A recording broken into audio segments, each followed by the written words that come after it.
2015 was not a quiet year for the European Union. A mass influx of migrants, terror attack threats, as well as the voice of Brexit that ushered in other anti-EU sentiments. Each year since the start of Europe's economic crisis has been shaped by some new unforeseen event. And the bad news is 2016 is likely to be no different. CCTV's Jack Barton files this report from Brussels.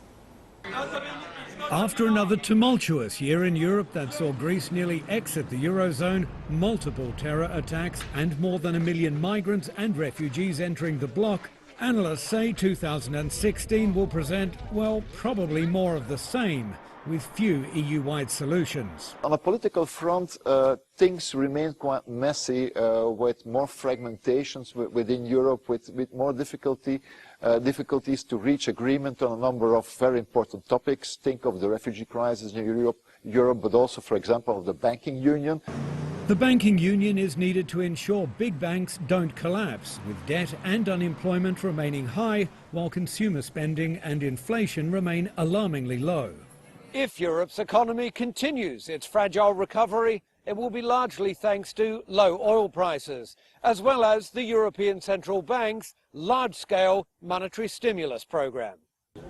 As the economy staggers on, a half-dozen European countries have reintroduced border controls within the Schengen passport-free area to which most EU countries belong.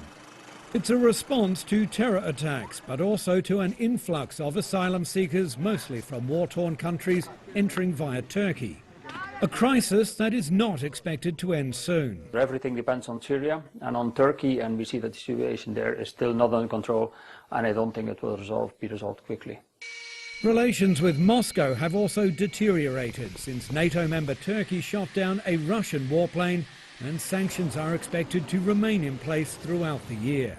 And a brand new headache for Europe this year is an upcoming referendum in Britain on leaving the EU. There are definitely concerns given the fact that the latest opinion poll shows that people in favour of Brexit, of the UK leaving the European Union, are in a majority for the time being. A Brexit would stoke rising anti-EU sentiment across Europe. This has already ushered in a far-right government in Poland and has seen France's anti-EU National Front become a serious political force. That has alarm bells ringing in Brussels. But the Front National in power would be a disaster, a catastrophe for France.